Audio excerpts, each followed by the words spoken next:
here today with Christy Osborne, and Christy's going to be producing a podcast series for Angioma Alliance starting very, very soon.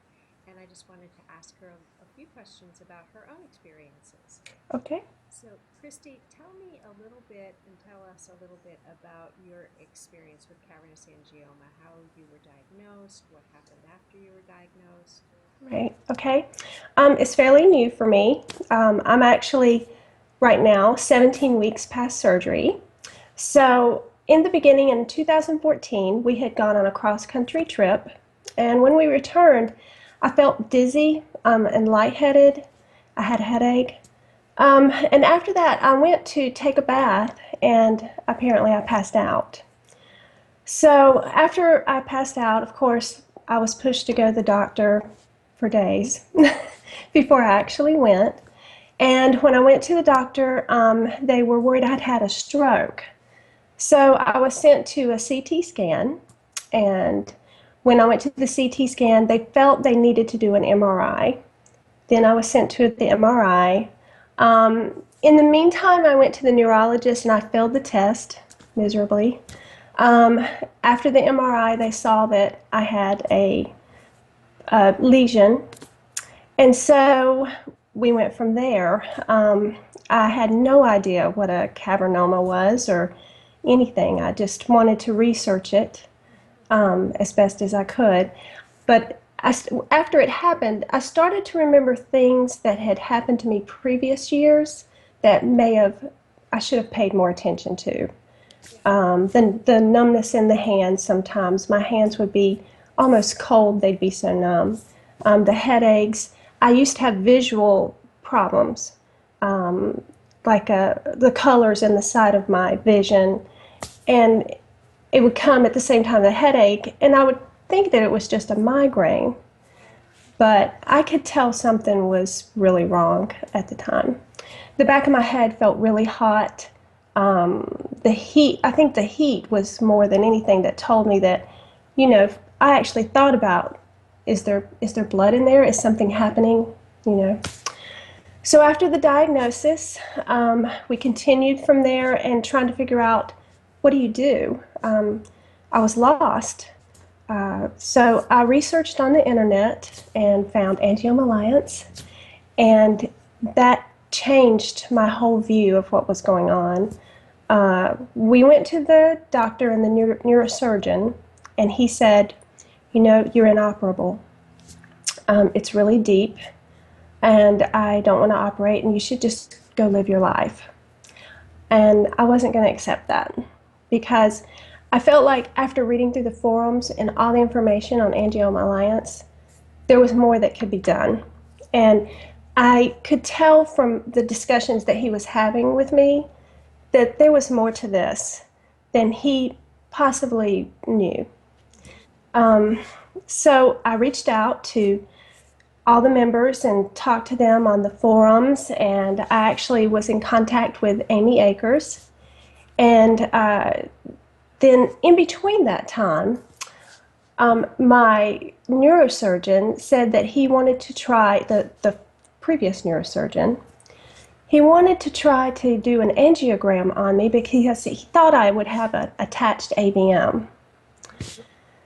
So, knowing what I know now, I probably shouldn't have had that done, but we did it, and I had a stroke on the table at the angiogram. They couldn't stop the bleeding, and it went to my brain, and it actually, some of the bleeding went to the cavernoma and irritated it, and it bled again. So after that, I had many deficits. I actually was blind for 7 to 8 days. I could not see. When my vision started returning, from this side, it was just colors would cover my vision. It was very strange. I couldn't lift things, couldn't cook, couldn't go to the bathroom by myself. I was dizzy all the time.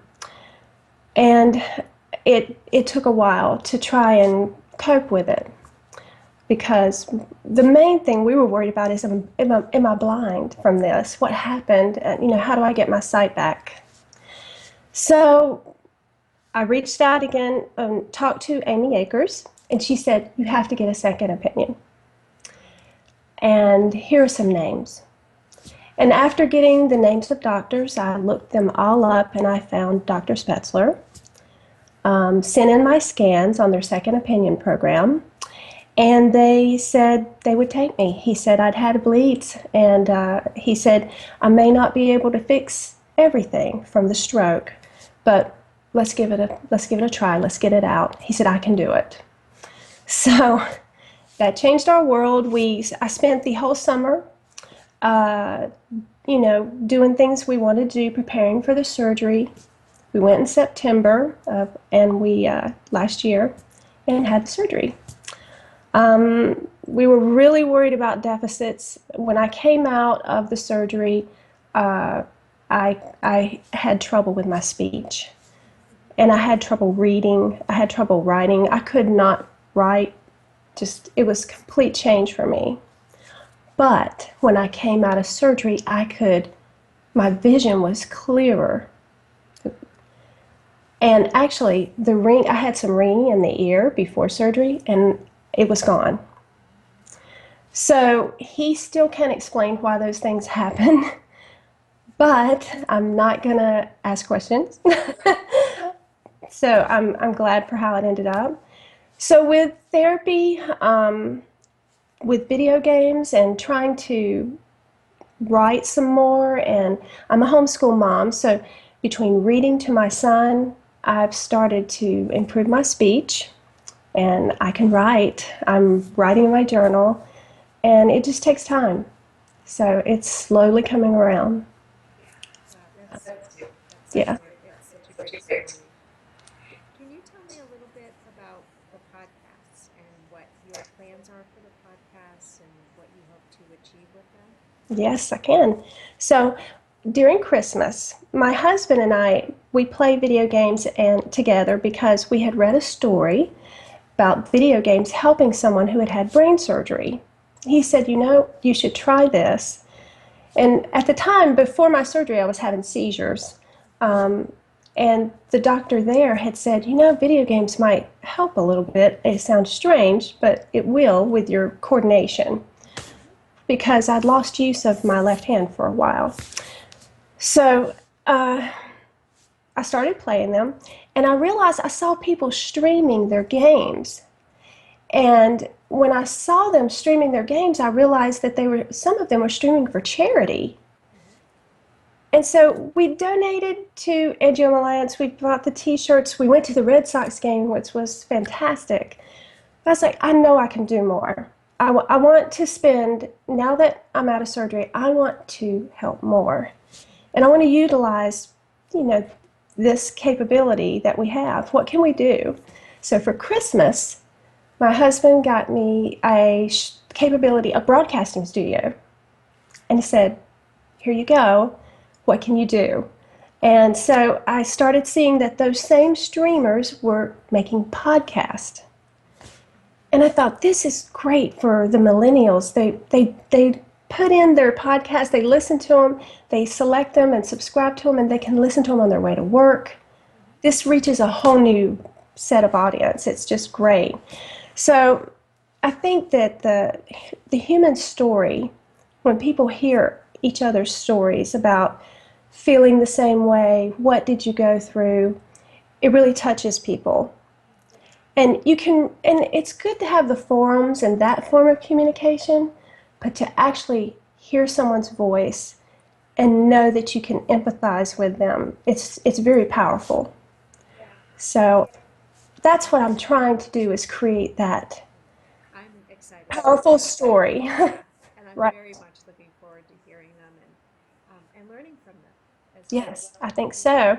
I think I want to learn. I want to talk to other people and see what their experience is, because I think that there's so much hope and so much work to be done, that the more areas that we get to, whether it's podcast or streaming or the Google groups, that it reaches more and more people,